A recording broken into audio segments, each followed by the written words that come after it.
In this video we are going to talk about the golf fans hate Greg Norman now. So before starting this video, like this video and subscribe to our YouTube channel for future updates. Greg Norman, a golfing legend, is stirring up excitement once more with his Saudi money-backed golf league LIV Golf. While doing so, he has received a ton of criticism from other golfers and golf fans, with some saying he is ruining traditional golf. As most golf fans are likely aware, golf has recently been split into two major groups, with one side supporting the traditional PGA and European Tour and the other side supporting the Saudi Arabian-backed LIV Golf, which is receiving a ton of funding from Saudi Arabia and whose chief executive officer is named Bay. Scott Norman. LIV is currently the subject of considerable debate for a variety of factors. But because of the enormous sums of money golfers like Kevin Nash and Greg Norman expect to make from the new golf league, many of these issues are being ignored. The LIV League presently offers $25 million in prize money for the first 7 LIV events, the largest sum in golf history. $20 million will be awarded based on the performance of each player, and the best 3 teams will each receive $5 million. To recruit elite athletes like Tiger Woods and Kevin, the LIV League recently boosted its total investment to $2 billion for the 2023-25 seasons. Tiger Woods, among other players, rejected one of these strange offers that was claimed to be worth anywhere between 9 figures and maybe close to $1 billion. Greg Norman has been ignoring the present human rights abuses occurring in Saudi Arabia because this country provides funding for the Ivy League's oil industry.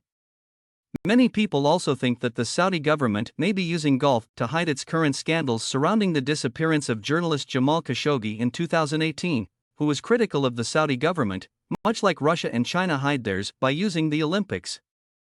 Greg Norman, however, has been making disparaging remarks about past human rights violations in Saudi Arabia in an effort to divert golf fans' attention from their problems. Greg Norman has also mentioned that Saudi Arabia has had problems with minority and women's rights, which has been a serious problem for many human rights activists and organizations. A number of Australian players and golfing legends were shocked by Greg's remarks. Despite the fact that the government provides the majority of the league's financial support, Greg Norman has been downplaying their influence within it. He continued to explain on Sky Sports News that neither the government nor NBS are his employers, and that he does not answer to Saudi Arabia. Greg Norman is undoubtedly who you originally thought him to be. Since he is aware that he cannot justify the Saudi atrocities, he is using the subject of golf to distract from them. Greg tries to change the subject whenever this subject is brought up by mentioning, for example, how he wants the PGA Tour to alter, which is plainly not as critical an issue as the ones he's currently experiencing. In addition, he has publicly criticized the PGA Tour after Commissioner Jay Monahan announced that players on any rival circuit, including the LIV League, would face an indefinite suspension. Some golfers have viewed this as an overtly aggressive rule.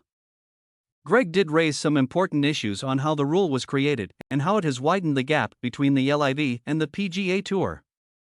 Many golfers have also criticized the PGA monopoly, which has had complete control over the sport for many years. Greg Norman also raised the issue of the PGA Tour accepting 23 sponsors that have a history of doing business with Saudi Arabia and whose estimated $40 billion in sales. Why are the sponsors okay? He questioned why such sponsors were funding the PGA Tour when the LIV players were being barred. Greg also got into some trouble as security personnel violently threw away well-known golf writer Alan Shipneck by their boss, to quote. Despite Greg's assertion that he was unaware of what occurred during the Phil Mickelson press conference, it came out that the boss was normal. Fans and colleges who believe Norman doesn't want to be held accountable for wanting to work with a Saudi shelter and for wanting to harm the PGA Tour but still wants to participate when it's convenient have harshly criticized his behavior. Since golfers don't play for teams and have no managers or teammates to keep them accountable, what they have actually revealed is how rarely golfers feel the need to be held accountable.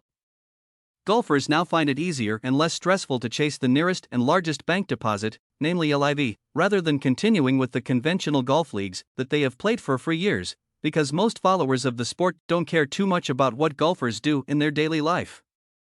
Additionally, Jay Monahan, commissioner of the PGA Tour, noted that the PGA desires healthy competition in golf. However, the LI can't compete with the foreign monarchy using the LIV golf approach of giving it billions of money to outright buy the game of golf. The PGA has since stated that LIV Golf LIV from Saudi Arabia is an irrational threat that is not interested in the return on investment or the expansion of the game, proving that Jay Mohan's statements are untrue.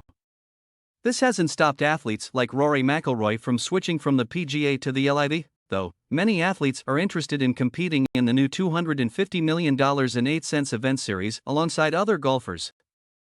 What do you think about this video? Do let us know down in the comments section below. If you enjoyed this video and want to hear from us again, be sure to hit that subscribe button before you go.